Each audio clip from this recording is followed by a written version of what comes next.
Hello and welcome to Krackle Comics, episode number 34. We've got Iron Man number 1, Detective Comics 1027, and Stillwater by Zdarsky and Perez.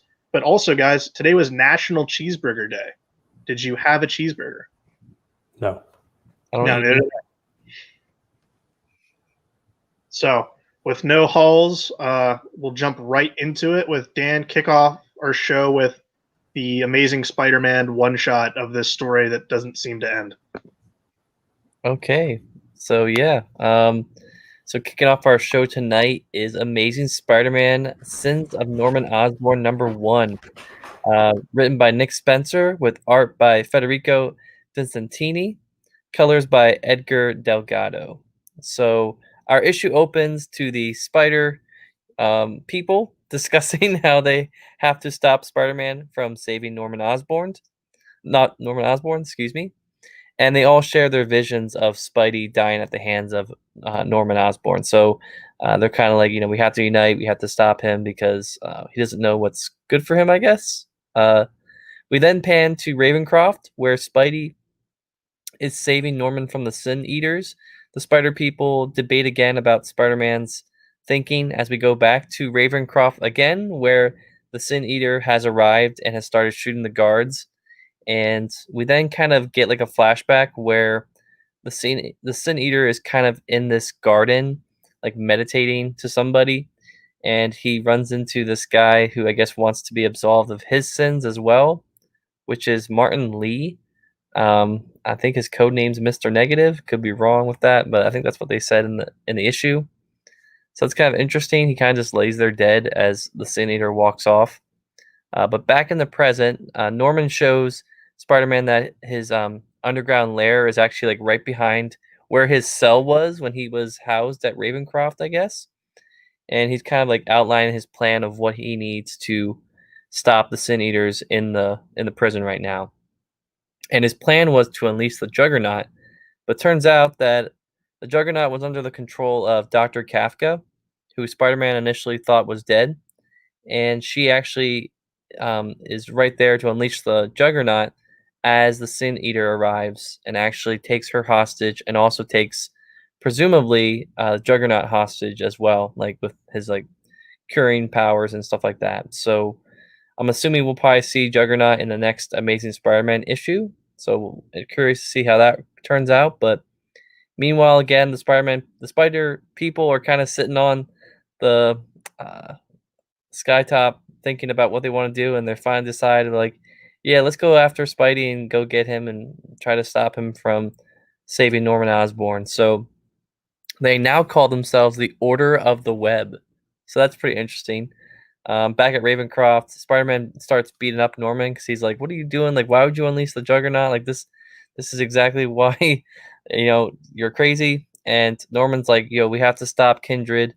And he's the bigger threat amongst all this. He's even bigger than Sin Eater, which obviously this whole run has kind of been building up to Kindred anyway. So interesting to see that mentioned here. But that's kind of where our issue ends. We also see at the very end, as Norman's talking about this, we see a pan to all the Green Goblin weaponry and costume and glider and all that stuff. So I'm assuming we'll probably get a team up in the next issue if there's a next issue of this. I'm not sure if this is just one issue or if it's going to get continued in Amazing Spider-Man. But yeah, I mean, I thought this was kind of interesting. A little weird that the Spider people just sit around all day and just think about what they want to do instead of just being like, all right, let's go in here and actually help him out or stop him.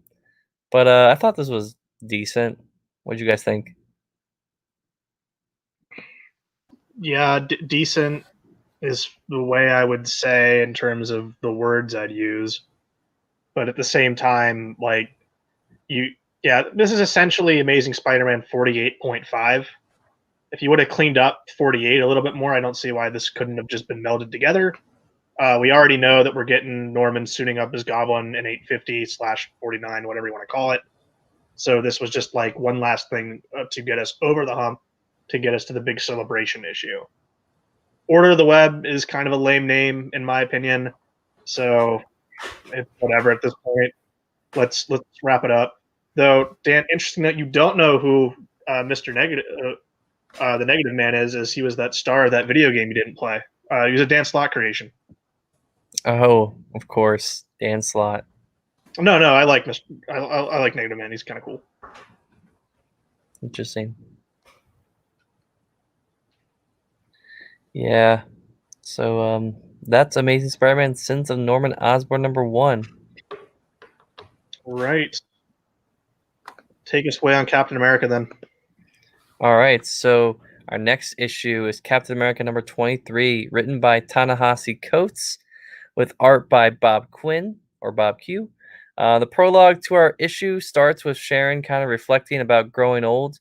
I guess you can wonder what's going to happen to her in this issue. Before we pan to the present, where she is coming to the rescue for Cap and company in her Iron Patriot armor. So yeah, Iron Man armor in a Captain America issue. Whoop-de-doo. We get some continued narration from Sharon as the heroes kind of take on Selene and the Demigorgon things. We actually then pan to a one-on-one fight between Selene and Sharon. Again, she's in the Iron Patriot armor, and we keep getting some more monologues, or not, like narration of her kind of talking about as she's growing old. She's able to keep her own though. She's able to keep Selene at bay until she has to rescue these civilians trapped underneath this rubble from like this farm that they were fighting in. Kind of brings back memories of Man of Steel. Anyway, Sharon then takes the fight to the air where she gets we get some really weird references to like Michael Jordan and like Muhammad Ali and like how like they got older but like they still were like able to do things. And I'm like, is Sharon Carter really like that much of a fan of Michael Jordan, Muhammad Ali? I guess she is. I don't know. That's a little weird, I thought. Anyway, she then lets Selene kind of like wail on her and punch her as they're like underwater, and she basically gets her to like tire out with all the energy that she absorbed from all these people she was bringing into this like town. I think it was Adamsville. What's the name of the town? And she ends up turning like super old, and they end up capturing her, bringing her back to the city where Shuri's there, and she's like, "All right, you're going back to Krakoa because you're going to get sent there for judgment. So be on the lookout for maybe something being referenced in the X-Men books. I highly doubt it, but anyway, um, yeah. So that whole plot line gets wrapped up, and conveniently enough, they take like the red gem that Selene had, that gave her the powers that she absorbed from the energy, and they let it out, and it magically enveloped Sharon Carter and made her young again. So yay, status quo is finally changed, and now she's young again, just like Cap. Um, Kind of convenient that they aged her back to the exact age that would be like appropriate for this book. So I guess that's the big reveal of this whole thing. The Iron Patriot armor, I don't really like. I think it's really tacked on. The fight scene's okay. I don't know. What do you think, Mike?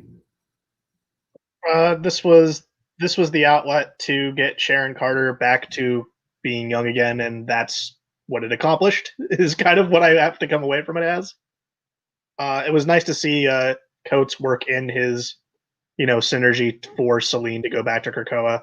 So it looks like the continuity canon of this run is trying to catch up with where we are in the current Marvel universe because this started back in 2018 and that monthly schedule and the quarantine that makes it play catch up. We're getting the return of the Red Skull in the next issue. I don't know if Bob Q's sticking around.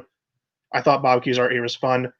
Yeah, this was much more a Sharon Carter issue than anyone else's in terms of this Captain America book, and it's felt like Cap has split a lot of his time with his different co-stars during this run, which maybe this is now Coates getting back to focusing on Captain America as he's kind of taken two arcs to really, centralize and establish the Daughters of Liberty and Sharon, which I'm fine with. I think it's a cool concept, but I'm happy the status quo is back. Though, just in your criticism of being a Michael Jordan, I don't think she's a fan. It's just she's the draw comparison is Jordan in his when he was younger was great in these elements, but as he got older, what's better, taking off and being able to dunk from the foul line or being able to shoot a throwaway floater anywhere on the floor, obviously, and then rope a dopes her with the Muhammad Ali strategy. So I actually like the comparisons Coach drew here. It was kind of smart, but it's weird to have all of that talking up that with the old age you can be better mentally than some of your physical limitations allow you to be. Though at the end of the story, she gets turned young again, so it kind of defeats all of that talking points. So I mean that feels odd, but like I'm happy that she's now young Sharon Carter again. So I don't know. I'm excited to see what happens with the Red Skull stuff, as that's been on the back burner for the last few issues, but we'll see what happens with it. But we'll go to DC now for their big. I think, by the way, I think this is our only DC book this week. Detective Comics number 1027, the 1000th appearance of Batman in Detective Comics, which I didn't inspect it, but it's not inherently true. We get 12 stories here. This is another one of those giant super specials that we saw. I mean, earlier the year we got the Detective Comics 1000, and then the Batman 80th special. So basically same format as these. And I do feel this was a lot better than Detective Comics 1000, which we did get earlier this year, as I already stated. But I can't remember. I would say the Bendis story in this was my favorite, as it makes use of almost all of the entire Bat family to solve a murder, using all their different detective skills. There was a lot of emphasis on the detective element here in all of these stories, which was a big plus for me.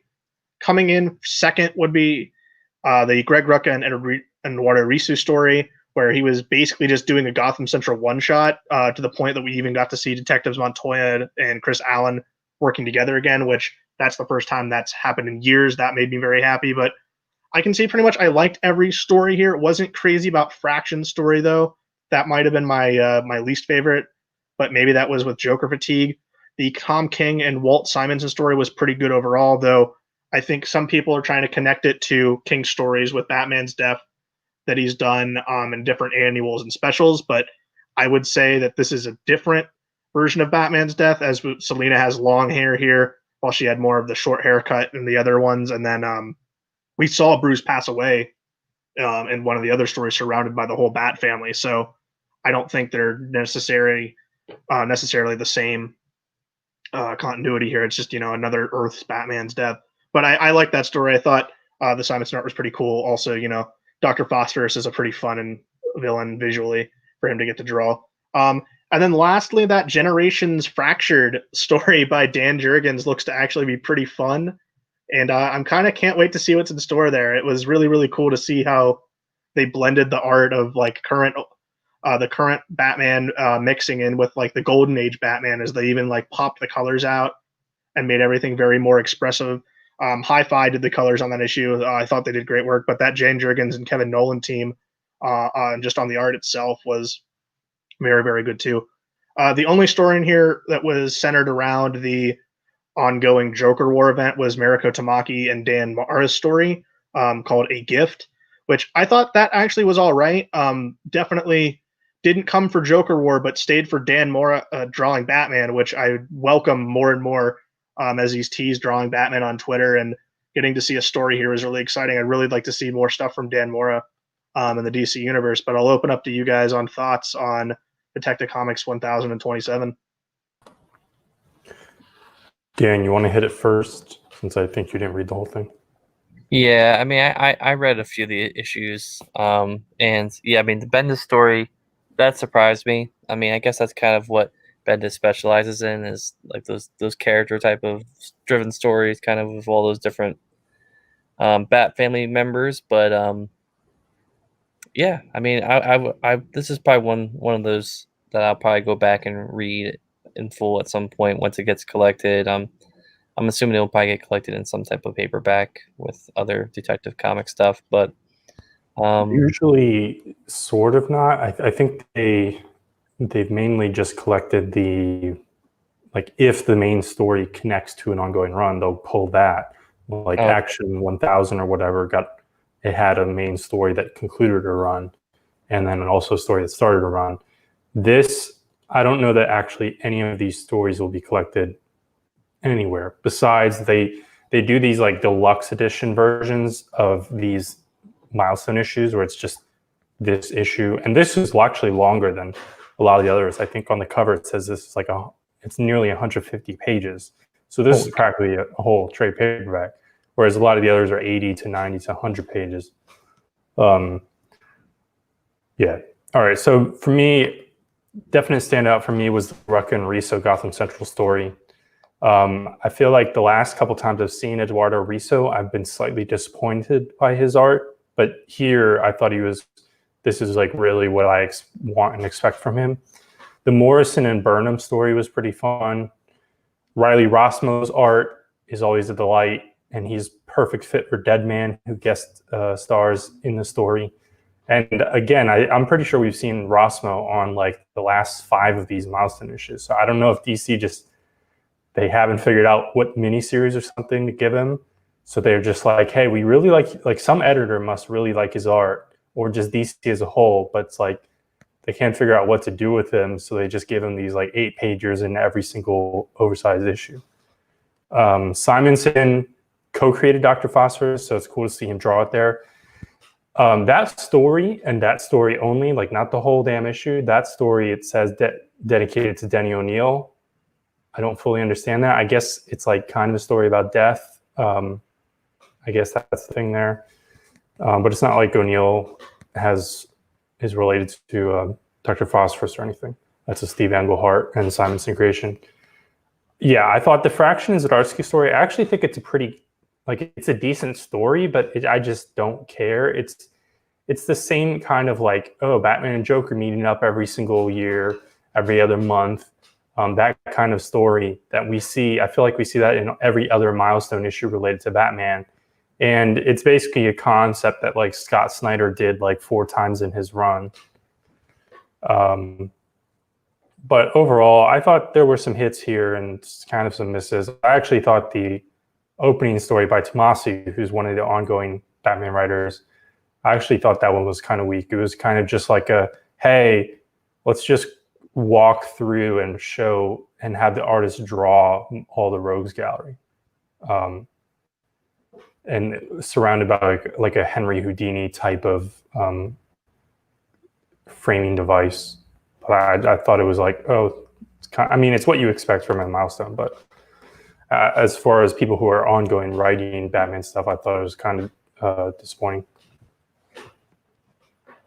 Anything else to say? I pretty much agree on your front. Where it was fun to see Brad Walker draw all those villains, that we don't use other than the Joker right now. But yeah, I thought it was like, I don't know. Every time we get a milestone issue, you're exactly right. We get one of these stories highlighting all the villains, and this is what that was. And usually, I think most of the time it goes, it's fine. But I have nothing else to say other than I enjoyed it. It's definitely worth the pickup. Do you have any opinions, Vince, on the Generations thing? I think it might be kind of fun. Jurgens in the booster. I know we're getting like 2 Sinestros, Golden Age Batman, and Steel in there, so it's kind of a fun cast. I don't know. We'll see. I liked Kevin Nolan is obviously amazing. I liked the quote unquote modern segments for the art. And then that like 1.5 with the imitating Golden Age with the really high, it's high, but also curved, like, the Golden Age style cowl. Yeah. Really cool page just on itself. But as far as like this whole, whatever this is like Generations, Fractured, whether this has to do with the 5G related thing, because there's also there's that element in this issue. I don't really care. It's just like a Elseworlds. I guess it's not too different from Multiversity or something, but I don't know that I care. I will see. I know Jurgens said at least on this week on Twitter, this story was not like moved around. It was intended for this issue. And I think the Generations thing is now like a giant 80-page one-shot. So, if it's just that, I'm definitely worth giving it a read. Yeah. So, just speaking on Jurgens' name, just for the hell of it. So, Batman Beyond is canceled at number 50. Jurgens doesn't have any other book at DC, right? He's still on Nightwing, I guess. But I would put money on that probably changing the next 5 issues or so as they move out of Joker War and the stupid status quo. Yeah, outside of the generations, and that's, by the way, if you're keeping your tally at home, that Batman Beyond cancellation is now the 7th cancellation for DC, and they're running things of, I think, cutting over 20 to 25% of their line back. That was definitely, one of them that was on the chopping block. But hey, we got over 50 issues of a Batman Beyond book. That's kind of amazing in itself, though. Maybe, down the road, we'll probably get Terry McGinnis back again. The fan demand's always there for it, but we'll see what happens down the line. But Vince, you're going to talk about X-Men and the X-Men corner. You ready? I guess. It's the mantra at this point for X-Men books is, I guess. Okay, Giant Size X-Men, Storm, written by Hickman, art by Russell Dodderman, with his usual collaborator Matt Wilson on colors. So we're back to Storm with her techno-organic virus, which I think was initially in the Jean Grey, Emma Frost Giant Size. They've gone to all the Krakoan, all the smart mutants and other people, and no one has any idea how to fix this thing. But Emma is like, why do we care? Like, you're just going to get resurrected. And she makes some weird comment, and then they don't go anywhere with it because M shows up.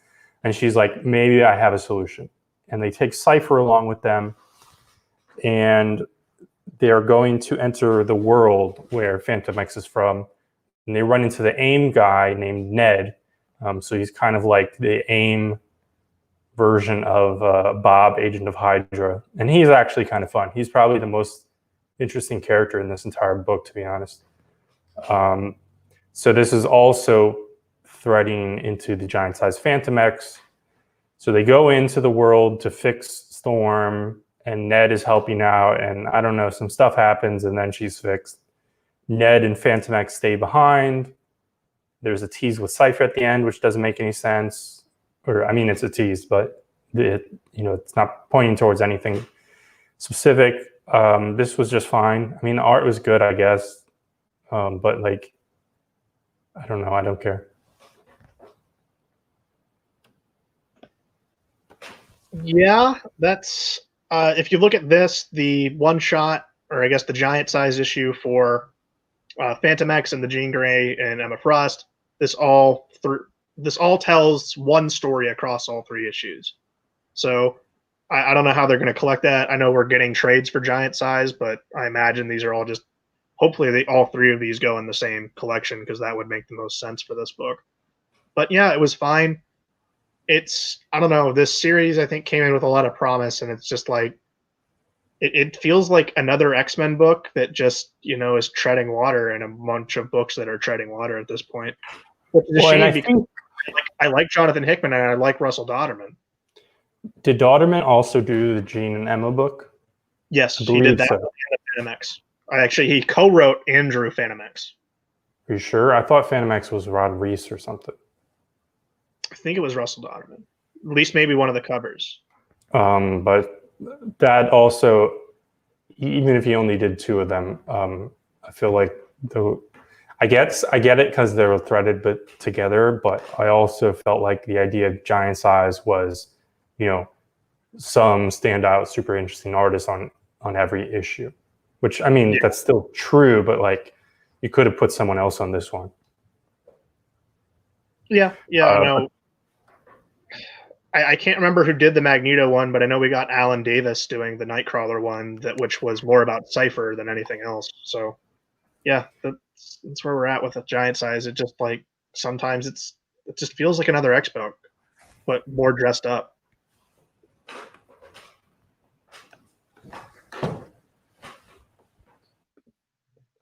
Over in X-Men, this is Jonathan Hickman and Lionel Yu, X-Men number 12 to be exact. So we learn about the mutant world history of Arakko and the fallen world of Emeth, as the summoner tells his grandfather, who's Apocalypse, of it. And basically the premise of this is, years ago, mutants lived in a similar manner as they do now, but they encountered demons in which they had to go to war and fight.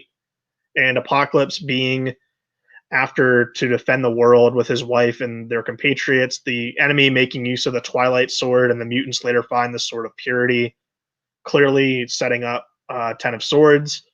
Now Apocalypse has planted a gate to reach Arakko with Summoner with the hopes of rejoining him as Summoner already goes off there, and he's like, "Hey, we'll meet eventually." So Apocalypse is going to scout the world with Banshee and Unis the Untouchable. As then, Summoner hopes to have his long-awaited revenge. And that's where we leave it. It was an issue of a book called X-Men with not really any X-Men in it.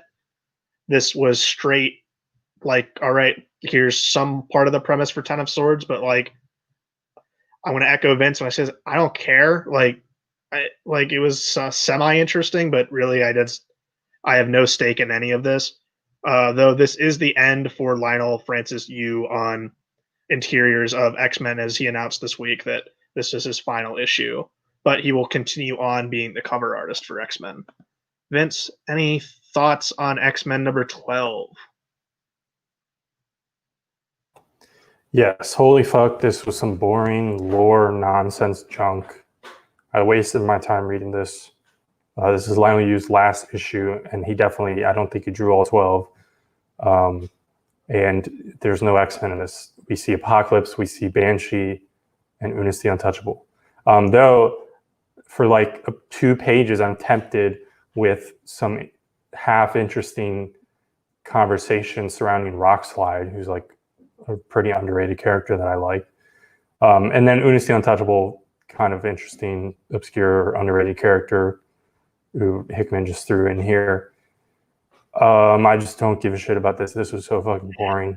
This is a little like this dumb ancient history apocalypse related lore that Hickman's pulling out of his asshole that I just don't care about. Like any of this like apocalypse ancient history lore, if it's not directly related to essentially Scott Summers, I don't care about it.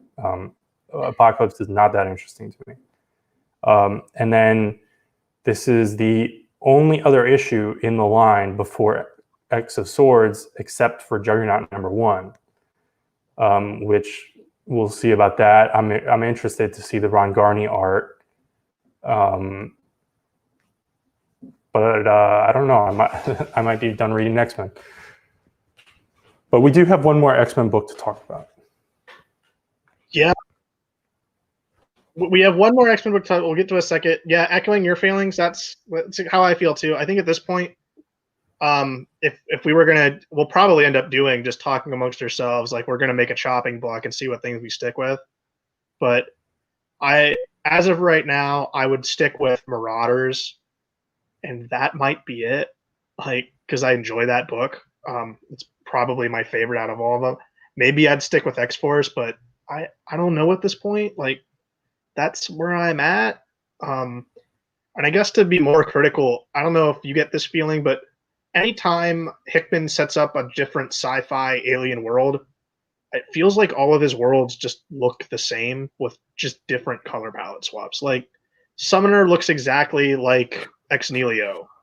And that other book he just had come out, I feel like they're always the same, like sci minimalist, more like techno bright colored designs. Like it always feels the same to me with him. I don't know if you have that feeling at all either.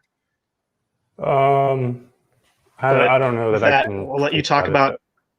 Oh. No, I don't have a strong. All right, let's talk about an X-Men book.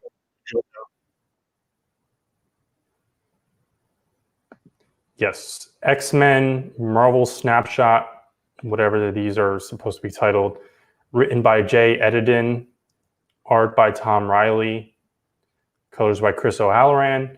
I've been looking forward to this. This is the first mainstream comics writing from Jay Edidin from the Jay and Miles Explain the X-Men podcast. And they're also a noted Cyclops fan. While Tom Riley is an up-and-coming artist who I've been obsessed with on Instagram and seen a lot of his commissions and his art style, we've seen him once or twice in smaller things. It's not like this is huge. This is essentially an origin story. Scott is at the foster home in Nebraska. He's got faint memories and references to the plane crash, and there's a little bit of mystery, like sometimes he like blacks out and then wakes up in his bed, a little bit confused. And what's interesting is, and I don't know that I've ever seen this before, the plane crash that the Summers family was in, where it was his father, his mother, him, and Alex, and then, we learn years later, thanks to dumb retcons, that his mother was pregnant with a third brother. But the four of them in the plane crash is like kind of parallel to the origin of the Fantastic Four, which is an interesting idea. And this is almost half an FF story in a way, as they debut on the scene while Scott's still a teenager at the foster home. And he looks up to them and he gets really into researching and following the early debuting superheroes. And he dives into books, pretty much. He reads War and Peace 3 times and other things, which is kind of setting up the foundation for his leadership skills. And then he gets into a couple of moments, including he goes to like a speaking event with Reed Richards and Tony Stark, who obviously Tony Stark and Iron Man were not public. So, I mean, he sort of knows who Tony Stark is, but he doesn't connect Tony Stark whatsoever to Reed as Mr. Fantastic and everything like that. Even though Iron Man shows up, but obviously, it's the cover story at this point. So he goes to the speaking event and he kind of figures out his powers a little bit publicly and is able to remember them and everything. So he runs away, steals the library book, and eventually on this path he gets his way to Charles. And then we flash forward for kind of the epilogue to a moment from the peak of the 90s era with Scott in his Jim Lee costume, and he's kind of helping out Reed. So it shows him, evolving into a prominent superhero, evolving into a strong leader and everything like that, and helping people with his powers and everything. This was solid. I thought it was strong overall, but I guess I was kind of hoping for more actual powers usage and Cyclops stuff rather than 80% of the book is foster home scenes. But it's still cool to see those, I guess. I was hoping for a little bit, but even given that, I was hoping for a little bit more hints towards Mr. Sinister and maybe a little bit more, at least visually, into the plane crash and Alex and everything like that. Because he talks about, hey, I have a brother. And they're like, no, you don't. But it would be interesting to dive into some of that a tiny bit more. But I really enjoyed this issue. Yeah, I share some of the same thoughts as you. I thought there was going to be more power usage, though. Knowing you, you've already bought that giant splash page of Scott sitting at the war table talking to Reed in the full 90s suit, right? You own that now? No. I did actually reach out to. I attempted to reach out to who I assume is the agent or whatever, but I haven't gotten a reply back. I don't think I actually asked about that page. There were a couple but who knows? I probably don't want to pay for it if it's even available. I actually reached out about the last issue of Hawkman I talked about on the show as well. And I got the prices back for those, but then I'm like, and one of the pages that I was interested in, they didn't have. So now I'm kind of like, maybe I'll flip a coin when I get my next paycheck, but probably not. But focusing back on this though, I really liked Chris O'Halloran's more muted color scheme. It really fit the flashback narrative just really, really well. So when we get the ruby quartz shades that Scott gets later on in the book, it really makes it pop, and it's a noticeable thing on the page, which is really, really cool. No, I like this a lot. It was not my favorite of these Marvel snapshots, one shots. I think this is the third we've got now between we had Human Torch, we had this one, and then Captain America. I feel like we're leaving one more. Oh, we had the Submariner one too. But this is probably in that top 3 of the ones I really liked here. Dan, welcome to the X-Men corner, by the way. You're here finally. It took you so long to get here for something that's only really tangentially related to the line. But what did you think of this? You're muted.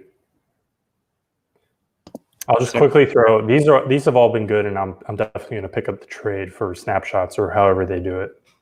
Yeah, they've been excellent.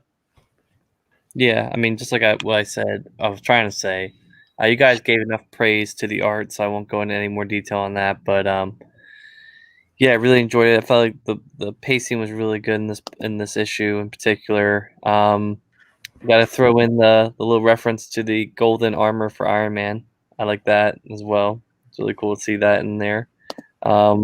But yeah, no, I think this is good. I'm just glad it's not part of the whole Jonathan Hickman madness, crazy rabbit hole that he's created for himself. So that I will not travel down. Well, you'll travel it down eventually. You'll Maybe. get. I don't know. But you mentioned a certain armor-clad Avenger. This is the marquee book of the week, the big release, if you will. It's our little clickbaity thumbnail that we have made up. But Dan, you've waited for it. Tony Stark is back. The book is simply just called Iron Man. You have the floor, sir. Yes. So back to Iron Man #1.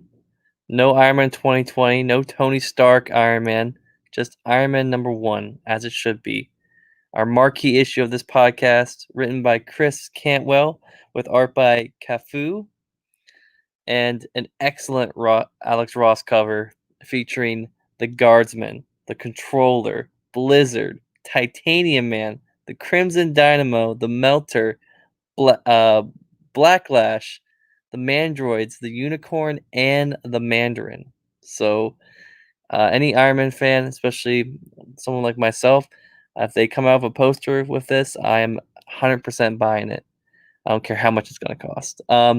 So anyway, we open up to Iron Man beating the shit out of Terax while he is transferring funds into other investment opportunities. So we want to talk about multitasking. That's pretty good.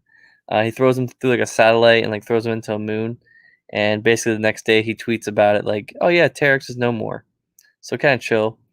The next day, Tony is being interviewed and has to step away from his machines to get back to his roots. So, kind of really throwing it back in Dan Slott's face there. Tony sells his Malibu beach house, buys a new car and a new house in New York, and Janet just kind of comes flying by and it's like, "Yeah, we're not seeing each other anymore." And Tony's like, "All right, see ya." So thank God that's not there anymore because that was weird and awkward. The next day, Tony throws a party at his new apartment and his new brownstone apartment in New York, where he runs into Patsy Walker of all people. So that's pretty cool to see. We also meet this character called Fuller, who pitches the idea of this like lightning capture capacitor that will power up the suits even more so than his regular capacitors would. Tony kind of dismissed this as he goes down to the basement garage where we are seeing his new suit, and we get a nice throwback splash page to the to issue 126 where it shows the cover of him putting on his armor. And the eye slits are back, baby. I'm so glad to see that. We see a shot of that kind of as Patsy's talking to Tony in the armor. And they take off to go gallivanting through the city. And while on a skyscraper, Tony and Patsy actually talk about a few things, kind of fresh starts and stuff like that. And we see Unicorn, of all people, inside a library stealing a Bible. So Tony and Patsy go into action. They fight Unicorn. They subdue him. And during this whole time, Unicorn is kind of mumbling about this person called the Other. So we don't know who that is yet. But after stopping the Unicorn, retrieving the Bible, Tony's like randomly struck by lightning, and he's like, "Oh crap, this is weird." And then as we see as that happens, we see Fuller kind of chilling in the window from afar, kind of seeing this whole thing going on. So, um, safe to say, I love this issue. I hate to say this because I know Dan Slott's he has a lot of good stuff that he's written in the past, but um, basically you got to give credit to Cantwell and CAFU for basically coming in here and basically saying, okay, we're gonna wipe the slate clean. We're gonna get rid of all the crap and all the baggage and shit that came with the last Tony Stark run or Iron Man run, and we're just gonna get back to Iron Man being Iron Man and Tony being Tony. I love the dynamic with him and Patsy. I think she's written pretty well in this book, and it's awesome to see her in her classic Hellcat costume. I mean, I don't think her costume has changed much since her debut, but um, yeah. I mean, I'm sure my co-hosts have more stuff to praise as well, so I'm curious to see what you guys think. I think I told you before the show, and I was talking to other friends this week. This felt like the first time since like 2008 where Tony Stark was written like comic book Tony Stark and not someone doing a Robert Downey Jr. kind of light based on the writing of like the quips. Now there were some jokes in here, but I didn't feel like they definitely got in the way of it's like, oh, we have to write Iron Man really, really quippy. That didn't happen at all, which I was happy to see for the most part. I like the inclusion of Hellcat. You have to give out the art here. This is like the perfect art team for this book between CAFU and then the coloring by Frank Germana, which not only does it help it look like that Adi Granov Extremis, which is a very milestone story. I got vibes of that and looking at the art, but also with the colors by Germana, makes it look like almost like Steve Epting a little bit on his Captain America run with Ed Brubaker. So it's really just a perfect marriage of the art there, which is really, really nice to see. The night skylines look great. The armor shines right where it's supposed to. I love the armor. I know it's just like the classic armor with just like some sensor nodes added in a few places, but man, it really looks good.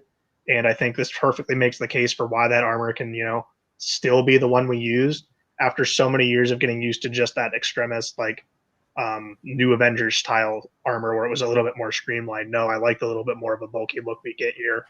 And I like Tony getting back to basics. That's the crux of this run. Cantwell's talked this up. And,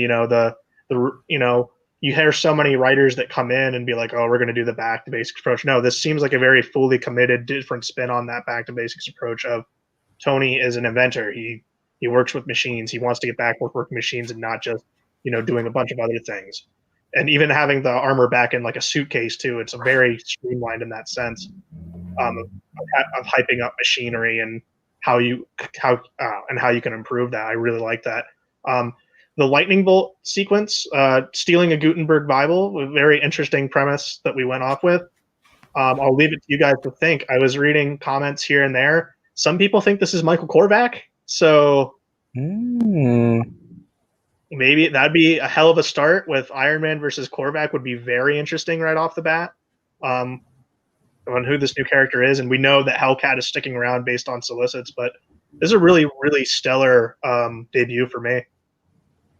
Yeah, the art is great. I love the suit. The suit up page, which Dan went into, was probably just pornographic for him. And I thought it was really cool. Iron Man being on Twitter as Iron Man annoys me a little bit, but I like how, like Dan Slott or Bendis, like they would have had Iron Man on Twitter, but the replies in the panel would be like, oh, you're so awesome. But like, I like how Iron Man on Twitter is just a fuck up and the public doesn't like him. Some of the clean slate stuff, this is back to basics, it's a clean slate, but I like how, he could have just not acknowledged any of that. But there's the one page, he devotes a whole page for Janet.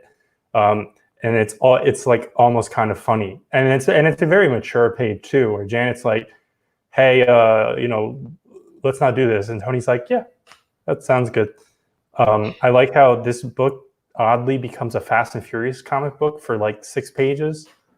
Midlife Crisis Tony is at least better than the like RDJ inspired, quippy, chosen one, futurist martyr version of Tony that we've had. I mean, before the movie and before Fraction, I mean, like basically going back to, Civil War and thereabouts. He's just been an insufferable ass kind of since then. And then the villain setup here, it is funny how it's exactly the same premise as Iron Man 3, where, the nerdy guy tries to pitch Tony some idea and Tony brushes him off and then it's like, I'm going to get you. I like Hellcat being here. I don't know that they're going this direction. It's a little flirty here, but they're also both flirty characters by nature. But I could ship it. Obviously, she was married to Damon Hellstrom, son of Satan. But I'm blanking on whether she's really had much relationship or even flirting with some of the more, mainstream characters. Because obviously she had, and I believe has returned at certain points, had a stretch on the Avengers. But I can't think if she ever if there was ever any relationship teased during that short period where she was an Avenger.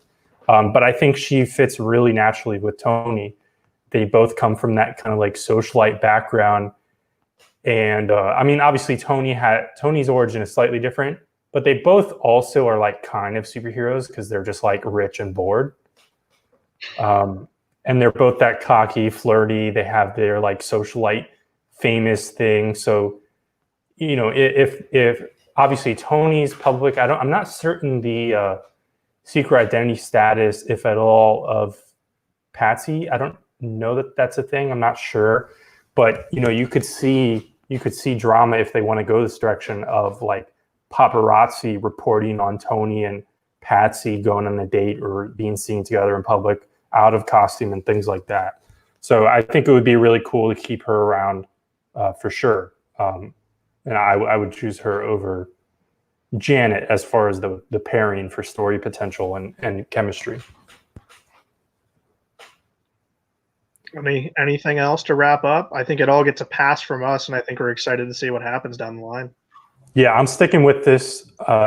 Basically, the same concern that I have with every single mainstream comic is when does the shoe drop, and CAFU does not draw this book or continuous issues. That's my concern, but I'm interested enough in the voice and the plot line so far that I'll probably stick with it regardless. But that's the thing I'll be watching for mostly.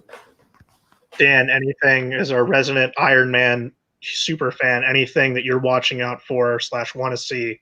I mean, you teased wanting the unicorn weeks ago, and then you got him in issue 1. So, and do you want to try to double down, double or nothing on predictions, and you see if you can go 2 for 2? Well, I mean, they showed a lot of people on the front covers of that issue. I mean, I think they're showing that stuff, but I think Cantwell definitely has the intention to hopefully find a way to utilize some of those characters. I mean, Unicorn was used perfectly in this issue. I mean, he's not someone that you're going to build a whole story arc with, but I mean, he's one of those like C-list villains that you can like start off a little type of storyline with. But I think this might be a bold prediction, but I think he's going to find a way to use all of those characters that he put on the cover. I mean, I'd be welcome to that. I mean, that's possible, but it's also an Alex Ross #1 that they're going to sell as a poster, etc. So that's just what Alex Ross is going to do, or what Marvel's going to ask him to do. But the other thing I want to throw out, in addition to my artist concerns, is that Cantwell comes from a background in film and television and producing and writing. He co-created and served as showrunner and producer, screenwriter, director on the TV series *Halt and Catch Fire*, and apparently has directed a film, I think. Apparently, he's also co-show running the TV adaptation of Paper Girls by Brian K. Vaughan. But he's written comics recently. He did a series for Dark Horse called She Could Fly, and then we saw him earlier on Doctor Doom, which would be interesting to see also if he can find a way to link that, because obviously Tony, Iron Man, and Doctor Doom have history. He also wrote a Return of the Mask miniseries for Dark Horse, and now he's Iron Man. So clearly he's been dipping his toes more into comic books recently, but I just question, I think that's a looming question for longevity for him on this book, assuming the sales also help the longevity. Assuming the sales would support it, but the question in longevity is also a question for me because he has his toes in other things, and has multiple jobs. So you never know with those kinds of people. But I mean, Ta-Nehisi Coates has written like 50 issues of Black Panther or whatever.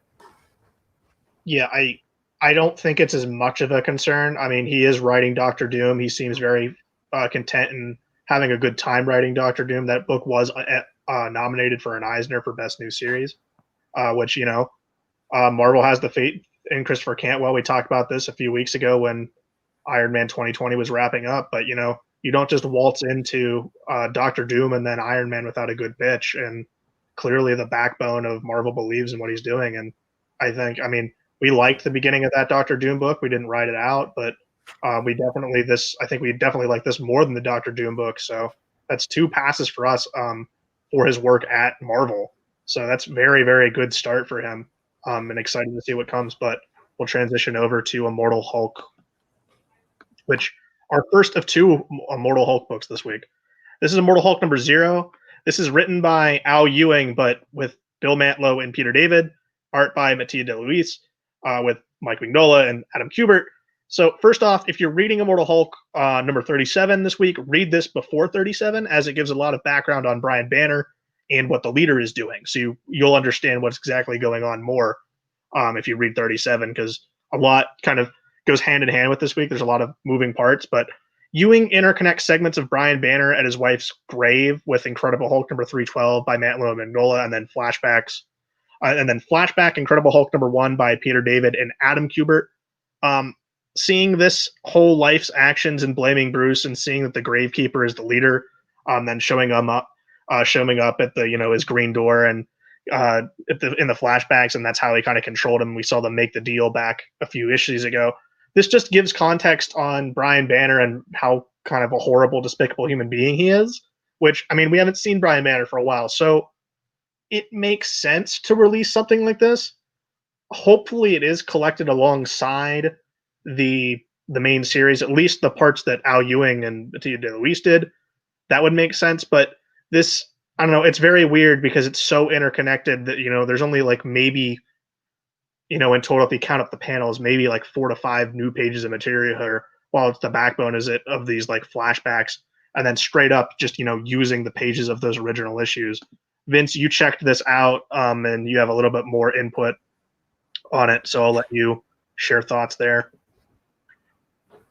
Yeah, I mean, I'm not following along with Immortal Hulk. I'm just so far behind, and now I think the first hardcover might be raising in price and out of print, so I may have to wait and figure out what they do beyond that to read this whole series, which I believe has a definite ending in sight. Is it at 50?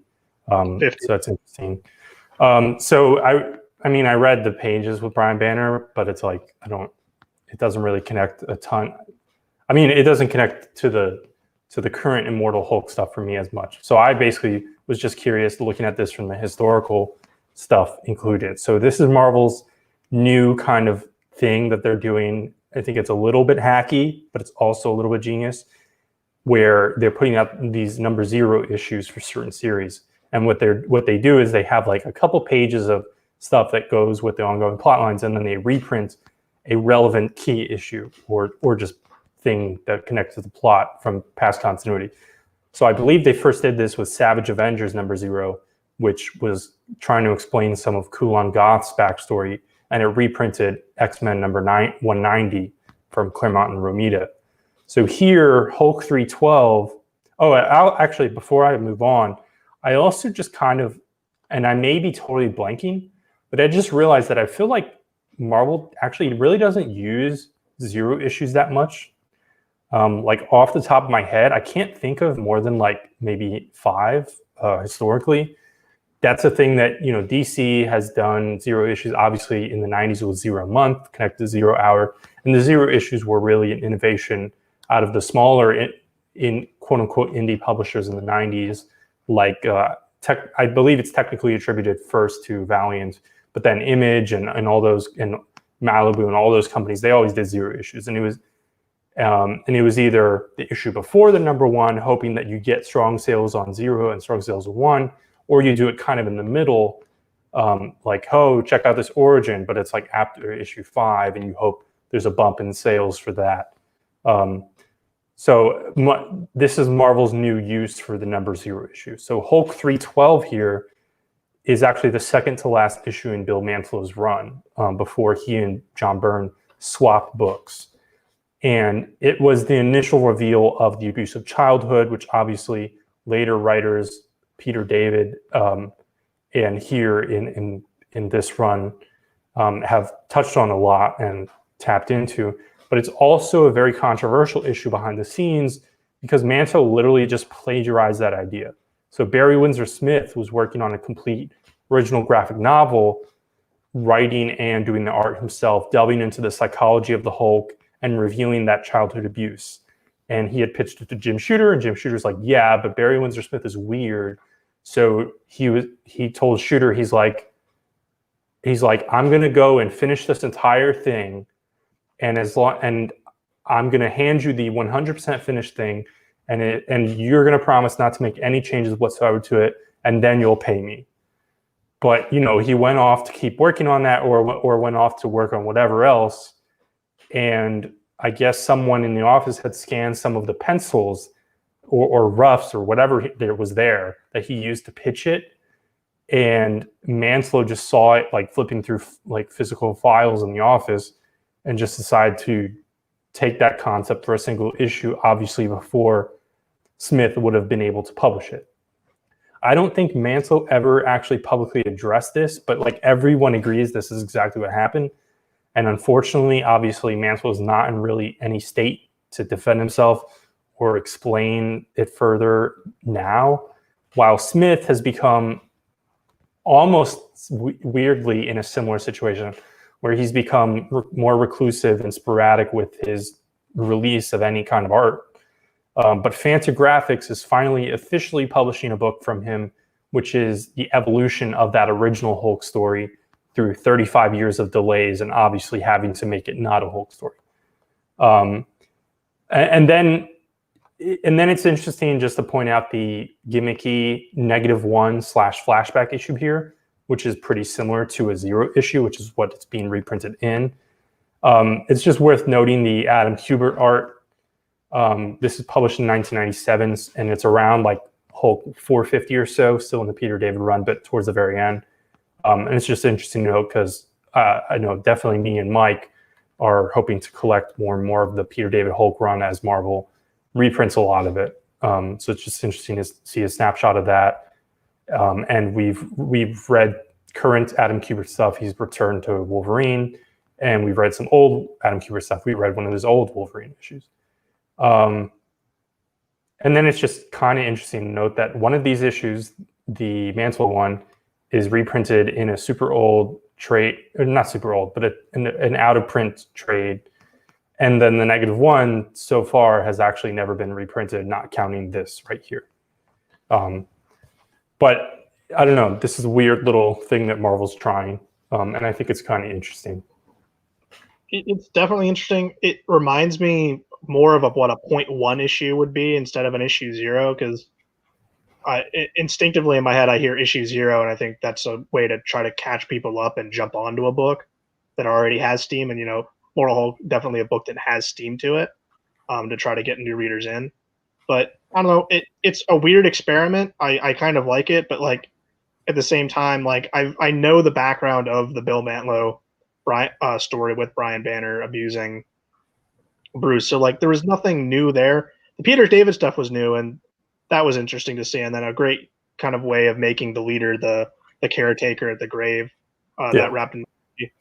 But, well, the publishing and business strategy behind the number 0, which I was thinking more editorially and creatively, the business strategy behind it is, hey, let's put out a full priced issue. And in fact, I think this might be $1 more, because obviously it's reprinting pretty much 2 entire issues. Let's put something out and only pay. I mean, they're only paying for those 5 pages from Matteo de Iulis, and then they're charging, you know, plus $1 from a normal issue. So really, this is similar to, you know, it's just a way to put out a thing, increase your unit share and unit sales without having much creative cost, if at all. I mean, it's similar to the True Believers or the replica editions or whatever they call them. They have the $1 reprints of key issues, and then they have the full price reprints of key issues where you're paying the extra for the ads. This is kind of funny. And there's similar things like that. Like Marvel also has, I think they're called Marvel Tales, where it's like they get a hot cover artist to draw a new cover for a character, and it reprints like a couple key issues and stuff. All right. With that, I'll continue on with more Immortal Hulk below, with Immortal Hulk number 37, the real main event of the Immortal Hulk books this week. Al Ewing, Joe Bennett, Rui Jose on inks. And, you know, boy, oh boy, things just keep heating up as this is the big leader taking over control issue. We see the leader not only control Rick Jones, but he can literally take control of any Gamma individual when they die if he meets them at their green door before they cross over. So that's how he was actually able to overtake the Gamma Man that we saw escaping at the end of 36. and then he uses his powers to basically seemingly kill Doc Samson. And then when he meets him in the afterlife, he flips his green door, making it red, trapping himself in the place below all in like the afterlife. So it looks like he can't get back. So that's even kind of a huge, more bigger power that not only can the leader overtake people, but he can just be like, no, you don't get to reincarnate. So that's kind of scary.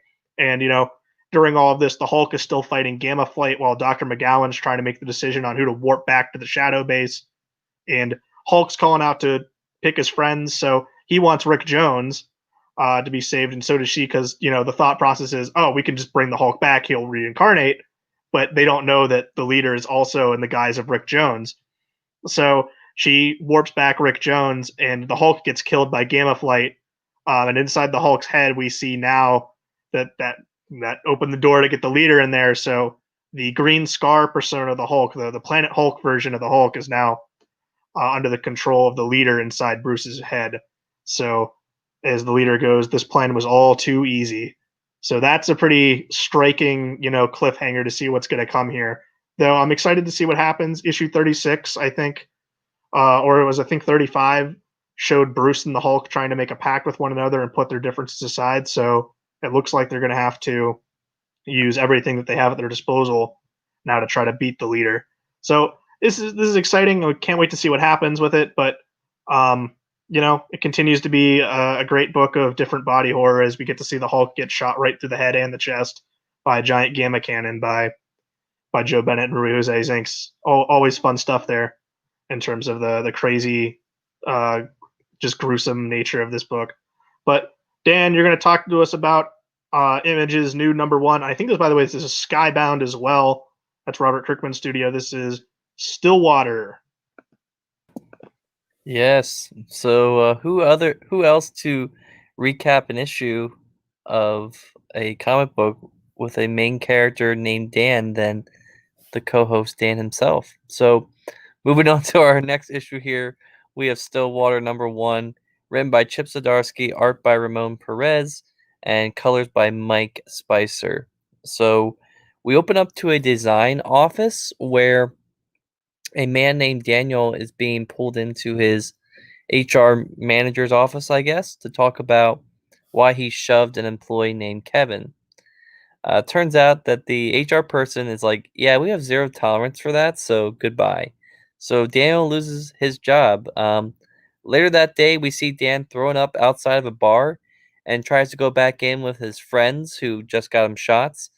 And the bouncer does not let him in, and he punches the bouncer. And the next thing he knows, he's waking up on his couch, and his friend Tony is playing video games in front of him. So Daniel kind of gets up. He hears a knock at the door, goes over and receives a letter from the mailman. I guess they deliver mail like that at his apartment.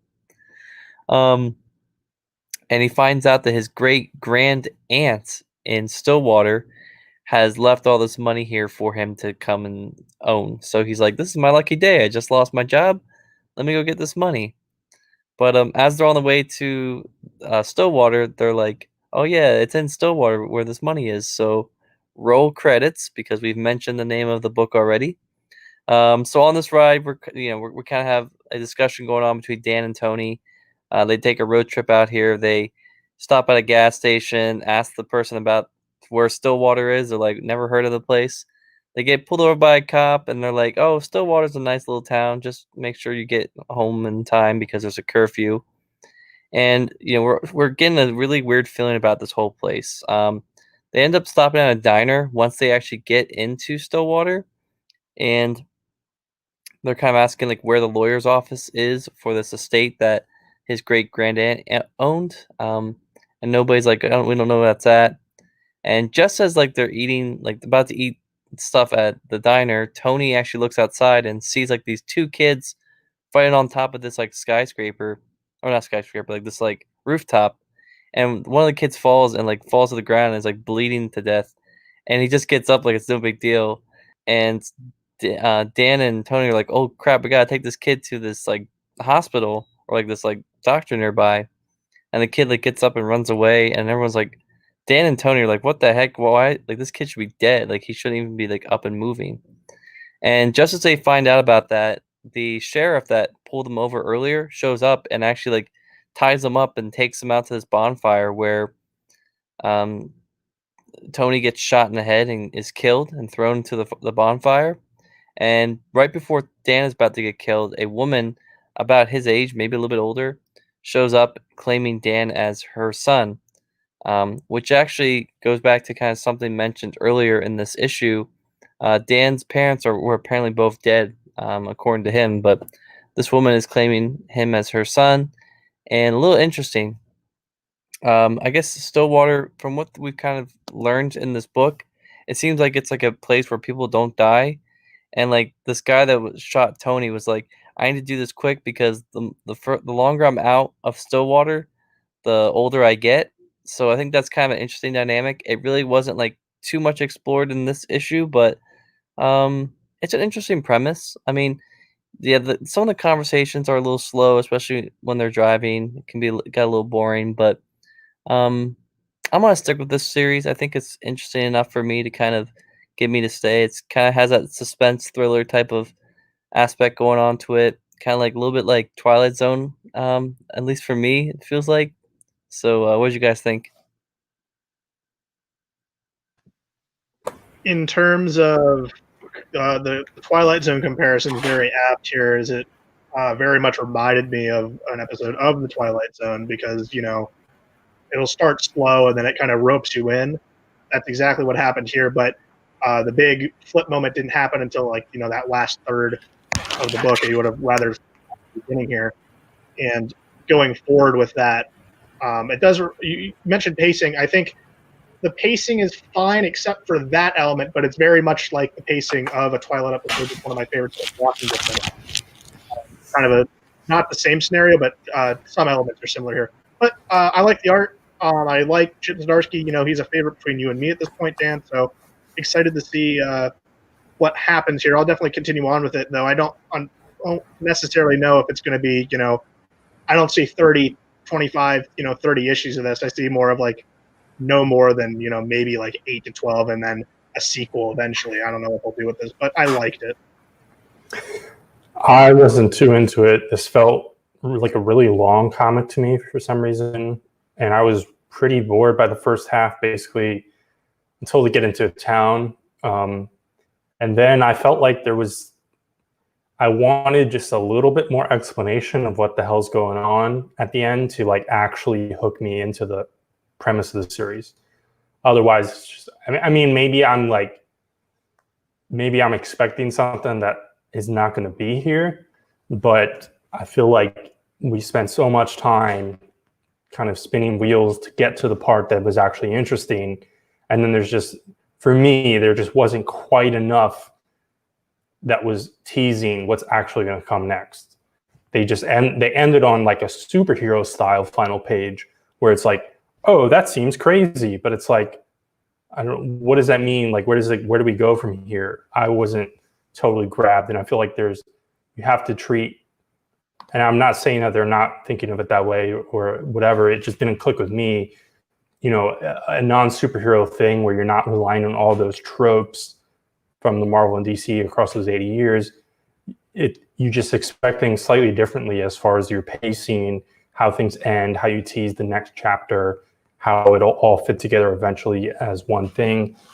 And I don't know. It just didn't click with me. But I felt I guess dialogue that's actually being written is fine. And the art was pretty great. With that, I'm going to talk about another book. It's our last one on the regular rundown of more art that was pretty great this week was from Thor number 7, which, that's Vince. Oh, no. Thor number 7, this is Donny Cates. Aaron Cooter is the guest artist here, and then Matt Wilson on colors. This is Hammerfall part 1 of 2, and in this story, it's starting to shed light on what exactly is going on with Thor and Mjolnir. And throughout the run, we've seen Thor talk about how Mjolnir is getting heavier to lift for him, but what he's really afraid of is the fact that others can pick it up with ease. We saw back in, I think it was either Thor number 1 or number 2, Loki popped in to, be his mischievous self, and he just picked up the hammer and was able to wield it and just toss it around. So Thor, to experiment has flung the hammer down to Broxton, Oklahoma, to test a theory. And of course, Broxton is where we saw Thor set up Asgard back in the JMS run with Olivier Coipel on art.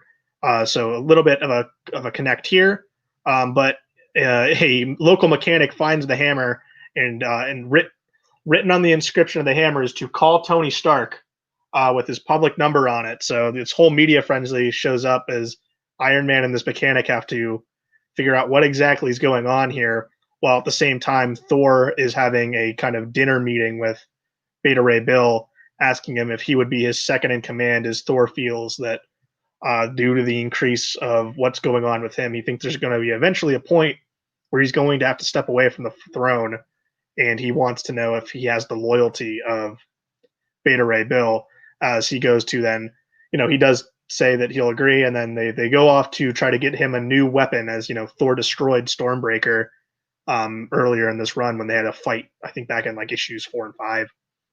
But they look for back with the deal on Mjolnir. The description then changes to pick it up, and this mechanic, by the way, his name's Adam. He does pick it up, and he's granted the powers of Thor, thus confirming that the hammer is now easier to wield for seemingly everyone. Which that's going to provide a much more dangerous spin on what's going on with Thor exactly. As if anyone can pick up Mjolnir and gain power, that's a very dangerous thing in the hands of now anyone, and not just those that it deems worthy. Fun premise here. It looks to be, like I said, just part one of a two here. Aaron Cooter's art is very, very good.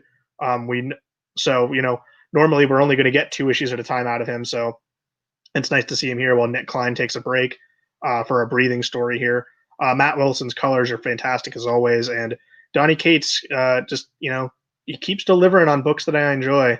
But that's it for our regular rundown. Dan had the pick for the random number generated pick, and he can't escape the the nature that is getting books in the 1960s for the retro book of the week. And Dan has Daredevil number 20 from September of 1966. Dan, you can't catch a break when it comes to, not only do you have to get the pick now on the random number, but then you're hoping for a decade that you like, and you keep getting the 60s whenever we do these. Yeah, I mean, I'm just glad it wasn't 1960s DC, because it probably would have been worse. But yeah, so I guess we'll get to our retro issue for this week, and that is Daredevil number 20. Back, like Mike said, back in September of 1966, 54 years ago today. So that's pretty cool. Not really exactly today, but this month, I guess. So this issue is written by Stan Lee, art by the illustrious Gene Colan, one of my favorite artists from this era, and cover art by John Romita Sr. So our story opens to Daredevil fighting off some baddies outside of Nelson and Murdoch, the Nelson and Murdoch offices, who are on the hunt for Matt Murdock. They're trying to find him. So obviously, they try to meet him up at this office. Daredevil's there to meet them. So they're like, okay, well, let's just go home and see if we can ambush him in his apartment. So instead of Matt trying to go back and fight them as Daredevil in his office or in his apartment, which would obviously give away his identity, we see Matt Murdock kind of like coming through the back door and giving himself up. He's like, okay, I'm just going to play possum here for a little bit. Not really possum, but I'm going to play along with these guys and see what their plan is. So he allows himself to get captured. He's flied out to this like island or something, this like hideout, where he finds out that these men are working for the Owl. And the Owl basically, I guess at this point, he was arrested and then he got out again. So, wow, what a shocker, right? The villains end up getting out of prison. So the Owl forces Matt to represent the judge who was also there, who convicted the Owl in like this really strange like mock trial thing, which I don't know why the Owl is really going through all this. I mean, like, I don't know why he just didn't kill the judge. Like, he went through all the trouble of kidnapping him. Why would you like have Daredevil come out, do like a stupid trial or have Matt Murdock come out, do like a stupid trial on this island. It's just so weird. And then Matt pulls the old classic 1960s prank on the Owl's men when he calls for a witness that is outside, which gives Daredevil time to go and put his costume on and fight the baddies. And we also get a full page shot of Daredevil kind of coming through the castle walls or like the hideout walls and ready to fight. The only thing I kind of felt like was a little disappointment here is we only got like a few pages of fight scenes. Like it was like 2 pages, and then oh my god, Daredevil, a cage falls down and surrounds him. I wonder if he'll escape in the next issue. This issue definitely felt like a product of its times, but I do like the page setup for these this issue. I think this really does a good job of really bringing to focus Gene Colan's like art style. A lot of big panels, which is really hard to see in this era of Marvel. Usually, it's a lot of tight, a lot of text heavy stuff, but it didn't read so much like that at times. I felt, which was pretty good to see. The owl. There's some pretty close-ups. There's some close-up shots where he looks very scary and creepy, and Daredevil's look is very spot on. So really nice to see that. And at this point, also just as to note, Daredevil has moved on from his yellow and red costume. He's just sporting the whole red costume at this point. But I don't know. I enjoyed this more than I thought I was going to. I thought this was going to be more campy than I thought, but I mean, it's campy in a lovable way, I guess, since it's 1960s. So wasn't too bad of a pick as I thought it was going to be, but hopefully next time if I do get chosen for a retro, I can at least get into the 70s. Hopefully 80s, that's my sweet spot, but yeah, what'd you guys think? I guess being the resident big Daredevil fan here, this is like one of the first times I've actually delved into that pre-Miller era, which, you know, it gets spotty in places, but this is actually pretty fun. Very swashbuckling, very zany kind of fun that's going on here. I can definitely, you know, see some of that element that Mark Waid and Chris Samney wanted to bring back in their run from this in small bits here. The Gene Colan art's great. The John Romita Sr. cover is also great. But yeah, it's a little outrageous and funny. Like to see the owl be like he's on a volcanic island, and now look at him today. He's this ruthless, murderous crime boss. You have 54 years of different takes and how these characters transform. Which it's fun that we got this one because the owl was being used in Zdarsky's run right now. So to see that here, I was actually also surprised to see that this was going to be a multi-parter. I thought this book would have more just been one and done at this point, but no, it's Stan Lee is still cranking out multi-parters for Daredevil, and I don't fully feel like this is phoned in yet. Like it's definitely some wacky hijinks. Like I don't know, it feels like a little Batman 66 a little bit, and how outrageous the premise is. Like, hold on, let me call my witness, and then go outside, like quickly change. Like you don't get the optics of like him changing right outside, but just like boom, he leaves, and then like 2 seconds, like 2 panels later, Daredevil comes busting down the doors, which that's pretty funny. But I don't know. Overall, I enjoyed this and I had fun with it. Yeah, this is fun. I don't really have that much notes on the actual story, but the credits box here says that Gene is basically filling in for Romita. And it says something like Romita was pulled over to the 25-cent Spidey special. I don't know precisely what the hell they're talking about. I think that's got to be the 3rd annual, maybe, for Amazing Spider-Man. Romita still does the cover here, but it's not like he keeps up with that. Romita is completely off the book by the next issue, and he never really comes back. Transitions fully onto Amazing Spider-Man, and Colan stays on this for a near continuous run. I mean, obviously there's a couple fill-ins through issue 100, which is a really long run for this era. And then little spurts through the years. And I also feel like, you're talking about judging whether this is Stan phoning it in. I feel like people forget that Stan wrote 50 issues of Daredevil, which I don't know. I'm not certain exactly what year that ends, but I think at least my impression is like Stan was on Daredevil like way longer than people kind of really recognize or acknowledge compared to some of his other titles. And then just in general, like 50 issues, pretty lengthy. Yeah, definitely. But I'd say this was a pass. Like definitely for me, this passed the bar of enjoyment. I definitely had fun with it. And an avenue where I didn't necessarily know what I was going to get. But if that is your retro book, it's time for that, end of the show time where we choose picks of the week. Vince, you got the center box. You're up first. Iron Man #1. All right. Dan, do we have to ask you? Nope. All right. Well, I'm leaving it up, so I'm also choosing it. So I think, barring a special episode and barring a guest, I think this is the first time all three of us have gone all in on one issue. So that's something to note. As it should be. You sure that's not happened for like Criminal or something? No, it's usually one of us just picks something different. I think the first time we all picked something the same was Ant-Man. It was either Ant-Man #3 or Ant-Man #4. So this might be the second time that's happened. But that is interesting to note. So all speed ahead on Iron Man as we all get a pass on it this week. You can follow us on Twitter and Instagram at twitter.com/cracklecomics, instagram.com/cracklecomics. Listen to the audio version of the podcast that comes out on Apple Podcasts, or Spotify. Usually try to get that out sometime Sunday evening, Monday morning, early. Watch for it. Watch on those pages. I'll post about it. But that's all we have this week. Make sure you're staying safe, washing your hands, and wearing your mask, and doing the things that the heroes would do. So